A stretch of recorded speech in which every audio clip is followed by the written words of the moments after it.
여러분, 안녕하세요. 지적인 부를 추구하는 여러분의 금융 멘토, 핀플루언서 킴입니다.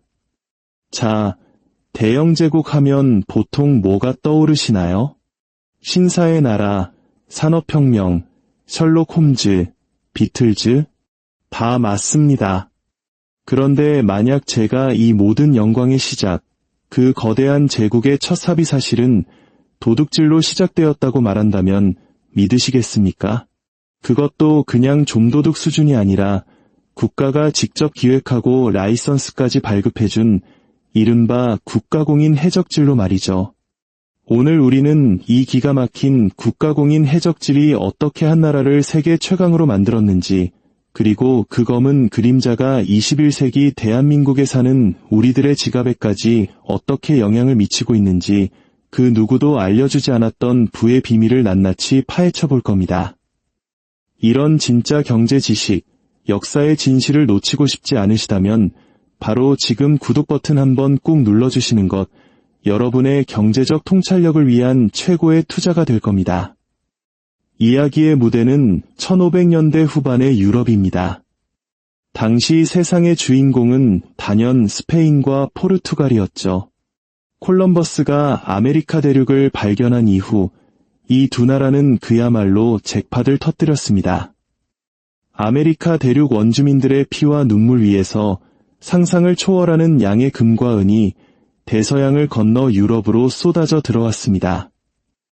특히 스페인은 지금의 볼리비아에 있는 포토시 은광 같은 곳에서 말 그대로 산더미 같은 은을 채굴했어요. 멕시코에서는 강처럼 흐르는 금을 약탈했고요.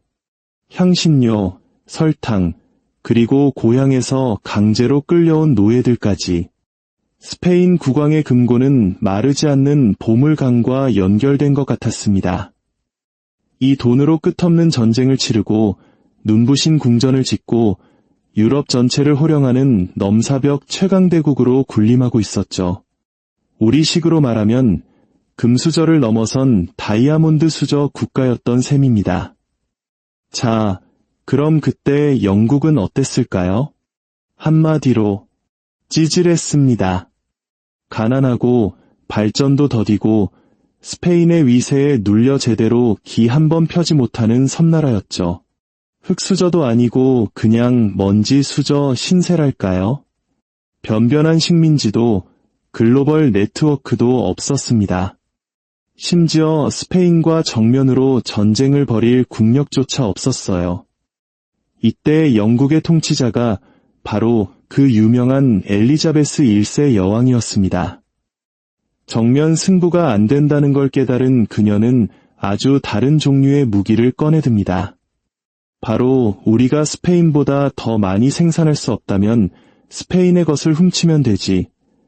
라는 아주 단순하고도 대담한 발상이었죠. 여왕은 사략 허가증이라는 것을 발급하기 시작합니다. 이게 뭐냐면 법적으로 해적질을 허가해주는 면허증이에요. 너희는 지금부터 우리 적국인 스페인 배를 마음껏 공격하고 화물을 약탈해도 좋다. 대신 벌어들인 수익의 일부는 왕실에 바쳐라는 내용의 공식문서 한 장으로 뒷골목의 범죄자였던 해적이 순식간에 국가를 위해 일하는 애국자가 되는 마법이 일어난 겁니다. 우리는 이들을 점잖게 사략선언이라고 부르지만 포장할 필요 없습니다. 그냥 해적이에요. 국가의 비호를 받는 해적. 이 시스템은 기가 막히게 효율적이었습니다. 왕실은 자기 몫을 챙기고 이 해적질에 투자한 귀족이나 상인들은 배당금을 받고 선원들은 남은 돈을 나눠 가졌죠. 해적질이 국가 정책이 되고 도둑질이 애국이라는 깃발 아래 합법화되는 순간이었습니다. 그리고 이 국가공인 해적질의 선봉에 섰던 인물이 바로 역사상 가장 유명한 해적이자 영국의 국민 영웅으로 추앙받는 프랜시스 드레이크입니다. 우리 교과서에서는 그를 세계 일주의 성공한 위대한 탐험가로 기억하죠. 하지만 교과서가 슬쩍 감추는 진실은 그의 세계 일주가 탐험이라기보다는 치밀하게 계획된 글로벌 강도질 투어에 가까웠다는 사실입니다. 1577년 드레이크는 5척의 배를 이끌고 비밀스러운 항해에 나섭니다. 공식적인 명분은 새로운 무역 항로 개척이었지만 실제 목표는 스페인의 보물선 사냥이었죠. 그리고 그는 엄청난 사냥에 성공합니다. 역사상 가장 극적인 장면은 1579년 페루 앞바다에서 펼쳐집니다. 드레이크는 스페인의 보물선 카카푸에고호를 납포하는 데 성공합니다. 이 배는 말 그대로 부에 겨워 비명을 지르고 있었어요. 26톤의 은괴, 은하가 가득 담긴 상자 13개, 산더미 같은 금과 보석, 최고급 비단, 심지어 값비싼 도자기까지. 약탈한 보물이 너무 많아서 드레이크의 배로 옮겨 싣는 데만 꼬박 6일이 걸렸다고 합니다. 이 전리품의 가치를 오늘날의 화폐 가치로 환산하면 역사가들은 약 4천만 달러, 우리 돈으로 500억 원이 넘을 것으로 추정합니다. 500억. 단 한 척의 배에서 나온 가치입니다. 드레이크는 1580년 5척 중 단 한 척의 배만 이끌고 겨우 영국으로 돌아왔습니다. 하지만 그가 가져온 보물의 양이 워낙 어마어마해서 이 항해에 투자했던 투자자들에게 무려 4700%에 달하는 수익률을 안겨주었습니다. 네, 47%가 아닙니다. 4700%입니다. 이 프로젝트의 비밀 투자자였던 엘리자베스 여왕 자신도 막대한 지분을 챙겼는데 그 금액이 당시 영국의 1년치 국가부채를 전부 갚고도 남을 정도였습니다. 그리고 활용점정.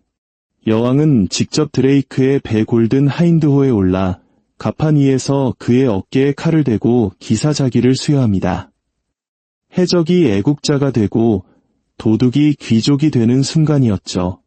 드레이크는 여기서 멈추지 않았습니다. 1585년에는 카리브해의 전역을 휩쓸고 다녔어요. 스페인 식민 제국의 수도였던 산토 도밍고를 공격하고 신대륙에서 가장 부유한 도시 중 하나였던 카르타헤나를 불태웠습니다. 플로리다의 세인트 오거스틴을 습격해 잿더미로 만들었죠. 이건 단순한 배 몇 척 터는 수준이 아니었습니다. 왕실의 축복 아래 자행된 식민도시 전체에 대한 테러 공격이었어요.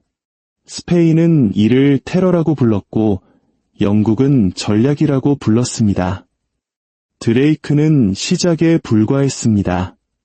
17세기에 들어서자 바다는 헨리 모건이라는 새로운 이름의 지배를 받게 됩니다. 모건은 단순한 해적을 넘어 제국의 사업가였습니다. 1671년 그는 역사상 가장 대담한 공격 중 하나인 파나마 약탈을 감행합니다. 1200명이 넘는 부하들을 이끌고 파나마 지역을 걸어서 횡단한 뒤 스페인 방어군을 격파하고 파나마 시티를 점령했어요. 도시는 불길에 휩싸였고 은, 금, 보석, 비단, 그리고 노예들까지 손에 잡히는 모든 것을 마차에 실어 약탈했습니다. 공식적으로 당시 영국과 스페인은 평화 조약을 맺은 상태였기 때문에 모건의 행동은 명백한 선 넘기였습니다. 그는 체포되어 런던으로 압송되었죠. 하지만 처벌 대신 그를 기다린 것은 환호와 기사자기, 그리고 자메이카의 부총독이라는 직책이었습니다. 해적질 잘했다. 이제부터 우리 제국의 일원이 되어라는 국가의 공식적인 인정이었던 셈입니다. 이것은 무작위적인 범죄가 아니었습니다. 체계화되고 조직화되고 자본이 투입된 사업이었습니다. 귀족, 상인, 심지어 여왕까지 투자금을 댔고 선원들은 지분을 약속받았으며 약탈품은 주식 배당금처럼 분배되었습니다. 왕실은 가장 먼저 자기 몫을 떼어갔죠. 이것이야말로 폭력을 기반으로 한 가장 날 것 그대로의 초기 자본주의였습니다. 하이 리스크, 하이 리턴. 그 결과는 엄청났습니다. 한때 무적이었던 스페인은 보물선이 끊임없이 위협받고 식민지는 공포에 떨며 유럽에서의 지배력은 약탈이 거듭될수록 약화되었습니다. 반면 영국의 경제는 부풀어 오르고 해군은 강해졌으며 야망은 전 세계로 뻗어나갔습니다. 이 약탈품은 단순한 보물이 아니라 자본이었습니다. 영국의 은행과 조선소, 그리고 미래의 거대 기업들을 탄생시킨 종잣돈이었죠. 사략행위, 즉 국가공인 해적질은 어떤 의미에서 초기 형태의 벤처 캐피탈이었습니다. 그리고 이 해적질이 정치적으로 부담스러워지자 동일한 논리가 더 세련된 형태로 진화합니다. 투자자, 실행팀, 배당금이라는 사략행위의 구조는 더 존경받는 모습으로 재탄생했죠. 바로 동인도 회사와 같은 주식회사입니다. 동인도 회사는 배를 약탈하는 대신 합법적인 기업 인가를 받고 전쟁을 벌이고 영토를 정복하고 무역을 독점했습니다. 원리는 바뀌지 않았습니다. 불을 착취해서 본국으로 보내고 그것을 진보라고 부르는 것. 여기서 우리는 불편한 진실과 마주하게 됩니다. 제국은 공정한 무역이나 성실한 노동만으로 건설되지 않습니다. 국가에 의해 합법화되고 엘리트들에 의해 자금이 조달되며 위험을 감수하는 자들에 의해 실행되는 착취 시스템 위에 세워지는 것입니다. 1500년대에는 스페인 보물선을 터는 해적이었고 1600년대에는 외국 땅을 분할하는 주식회사였으며 21세기에는 다국적 기업, 헤지펀드, 그리고 금융기관들이 약한 경제권, 노동자, 그리고 납세자들로부터 부를 추출하고 있습니다. 방식은 바뀌었지만 논리는 그대로입니다. 현대의 모습과 비교해 볼까요?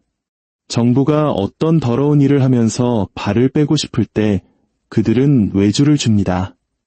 엘리자베스 시대에는 해적이었고 오늘날에는 민간 군사기업, 즉 용병이죠. 엘리트들이 책임없이 부를 원할 때 그들은 그림자 시스템을 만듭니다.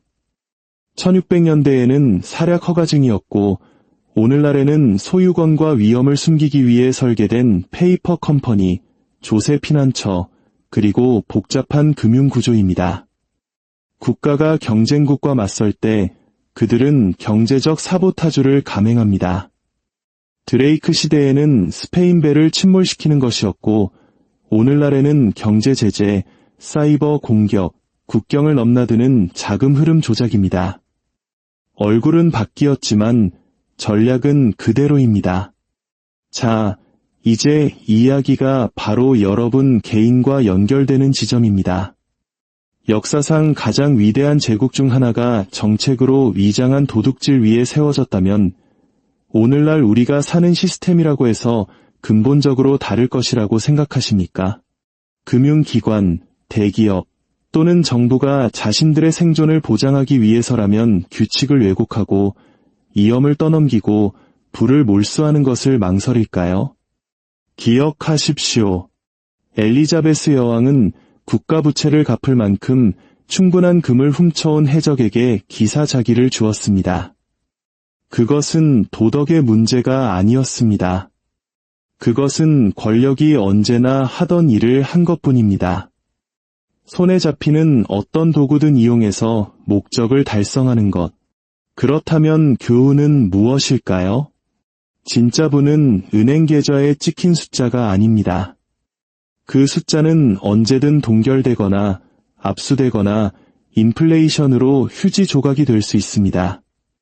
진짜 부는 이 시스템의 변화무쌍한 규칙 바깥에서도 살아남을 수 있는 독립성, 실물 자산, 기술, 그리고 지식입니다. 규칙은 권력자에게 유리할 때마다 언제든 다시 쓰이기 때문입니다. 16세기에는 해적질이 합법적인 정책이 되었습니다. 20세기 미국에서는 금 소유가 불법이 된 적도 있습니다. 21세기에는 인플레이션이라는 보이지 않는 해적이 매년 조용히 여러분의 저축을 갉아먹고 있습니다.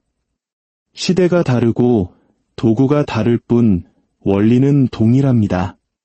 대영 제국은 페어플레이를 해서 부상한 것이 아닙니다. 돈과 권력, 그리고 해적지를 무기화하여 도둑을 영웅으로 만들고 훔친 부를 지배의 기반으로 삼았기 때문에 부상한 것입니다. 그리고 역사는 오늘날 우리에게도 같은 경고를 속삭이고 있습니다. 정부가 돈을 필요로 할 때 그들은 언제나 해적을 찾아낼 것입니다. 때로는 그 해적이 배를 타고, 때로는 양복을 입고, 때로는 은행을 운영할 뿐입니다. 하지만 결과는 절대 변하지 않습니다.